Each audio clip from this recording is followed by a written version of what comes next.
Every day we are bombarded by persuasive messages.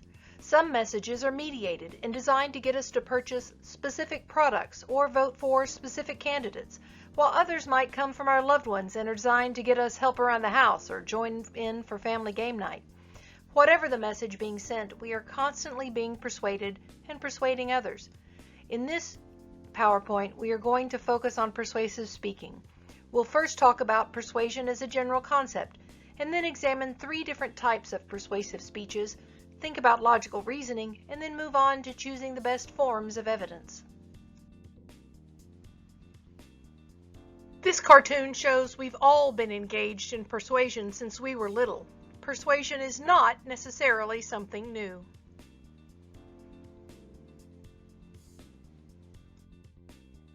Factual arguments set out to define the truth or falsity of something. Some claims are simple to answer. Others can't be answered absolutely.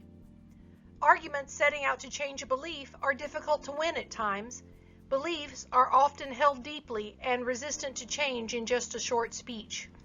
Moving an audience to act to solve a problem is called a policy claim. Policy claims are probably the most common form of persuasive speaking because we live in a world surrounded by problems and people who have ideas about how to solve those problems. Let's break each of these down a little bit more so you can choose the right kind of speech organization for your topic. When thinking of factual claims, it often helps to pretend you're putting a specific claim on trial, and as the speaker, your job is to defend your claim as a lawyer would defend a client. Ultimately, your job is to be more persuasive than your audience members who act as both opposition attorneys and judges. Remember that some factual claims can't be answered absolutely, as the final answer on the subject has not been discovered. Let's look at some examples.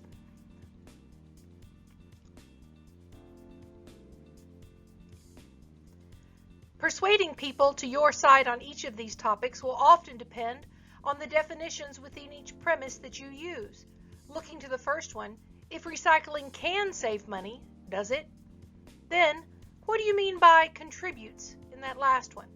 This is the job you face as a speaker, being clear about your topic.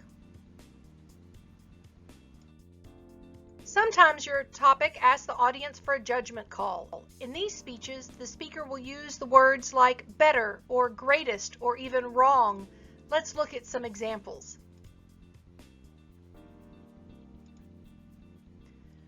The challenge for a speaker with questions of belief is in degrees. How much better? And who decides the meaning of the word wrong? These are considerations a good speaker takes into account. The speaker must state the criteria for judging the value the belief is based upon in order to gain agreement. Finally, we will look at questions of policy, the most common kinds of speeches we see presented. Let's look at some examples.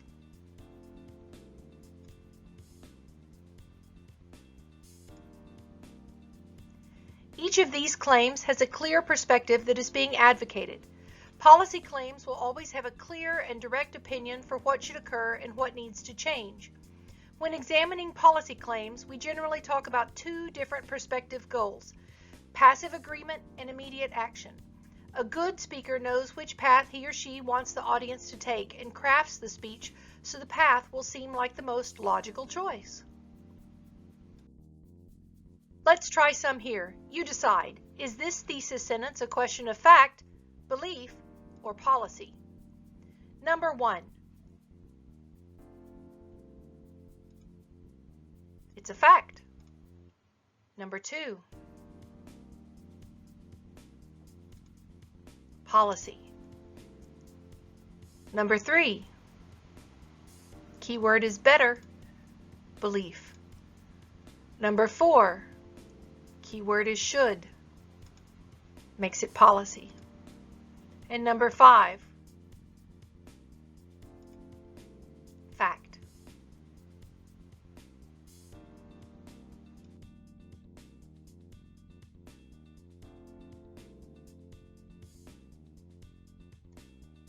One of the most common stumbling blocks for the novice public speaker is selecting their first topic.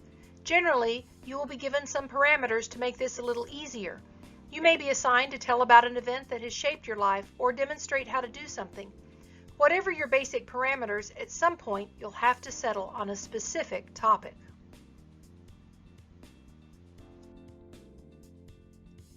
This speech is a persuasive speech. Now that you know that, you must consider your audience, and it's not enough to just speak about something you know. You must take into account where the audience most likely stands on the issue. Next, you must consider the context. In this case, it's the classroom. But are you speaking to a live or recorded audience? Then you need to think about the time limit. Most persuasive classroom speeches have a limit of around 5 minutes. You must be able to fit your entire argument into that time frame to enjoy success. Oh look, there's a topic in the middle. So I'm going to jump ahead a bit. I'm going to assume you have some ideas as to your topic, so let's think about how you can construct a successful argument.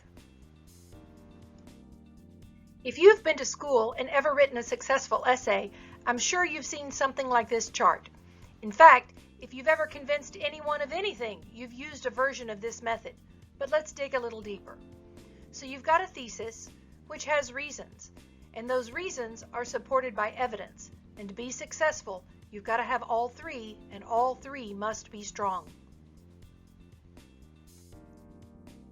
In the next few slides, we will evaluate the validity of various reasons.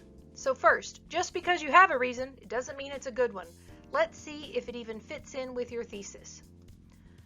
So let's look at Cody Welch.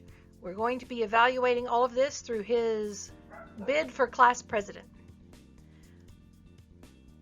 So, does it answer why in regards to the point you're making?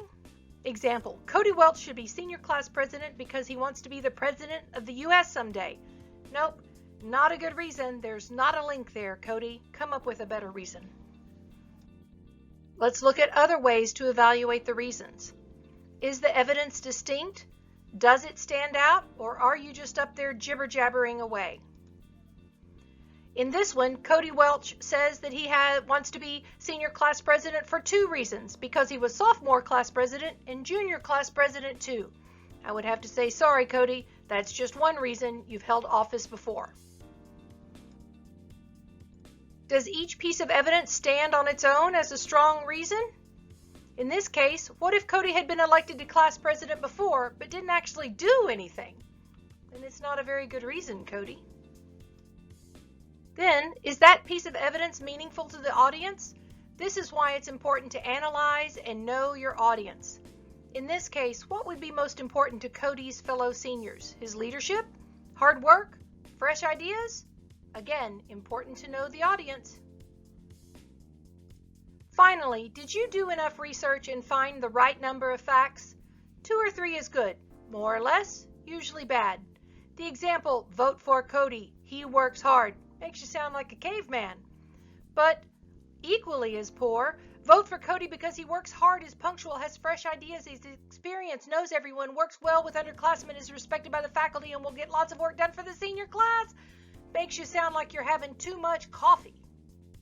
Speaking of facts, there's a troubling trend recently to deny actual facts in place of alternate facts. Let's be clear.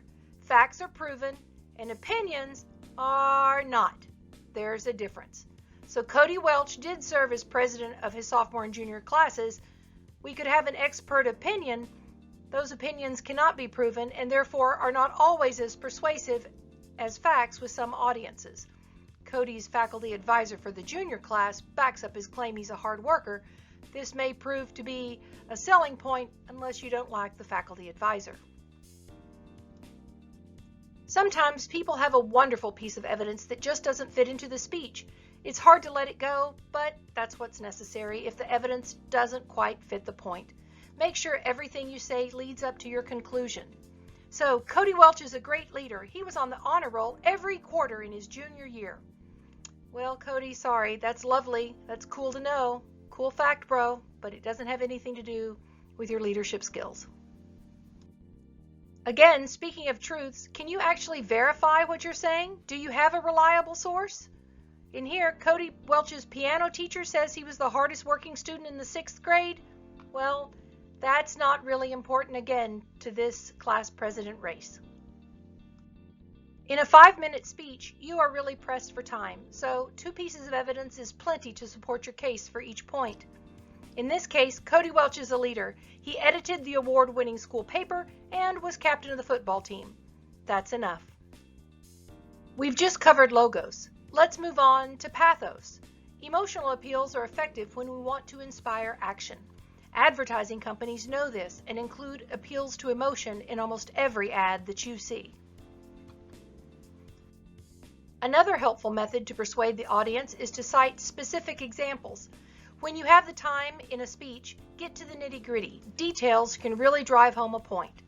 So you could just say that Cody Welch is a hard worker, but it's more effective to say, when Cody thought that students weren't being rewarded for their efforts to clean up the schoolyard, he arranged to take the principal on a tour of the school grounds and pointed out exactly what the students had done. Much more effective. All that you learned in English class about the power of words is true in speeches as well. Language that paints a picture will help win the audience to your side. Let's look at an example from Cody's campaign. Cody Welch knows how to stay cool in an emergency. All right, we could believe that, but it might be better if you said something like this. Last April, during lunch, Cody was outside enjoying the fresh air on the practice field along with hundreds of other students. Suddenly, the wind picked up. Coal black clouds began building and lightning crackled in the sky. Recognizing the danger of a tornado, Cody got everyone together and back inside the building, narrowly avoiding the disaster of the tornado that hit the field minutes later. As a result of Cody's swift action, not a single person was hurt. Sounds pretty good, Cody. I'd vote for you. Never underestimate the power of the word you. Talk directly to members of the audience as if you were in conversation with them. It will create a connection, and it makes the audience feel as if they have a personal stake in the topic, and it will increase their interest. Let's see how Cody used this. We could just say, Cody Welch plans to make the graduation ceremonies better. It's pretty vague. But if he said, you've worked hard for your diploma and you deserve to have your achievement recognized in front of the school community, your friends, your family. Cody Welch will propose a graduation policy that calls for everyone to receive their diploma in person. School officials will name each graduate individually and award their diplomas. This policy will guarantee you the individual recognition you deserve. Much more personal, Cody. So we've covered logos and pathos, but what about ethos? This is the part of the speech that allows the audience to trust what you have to say. It's convincing your audience that you are competent, sincere, and dynamic. How do you go about doing that? Let's investigate. Competence. It's why in studies, people who wear the white coat of a doctor are seen as more trustworthy. We just believe in the power and credibility of the white coat.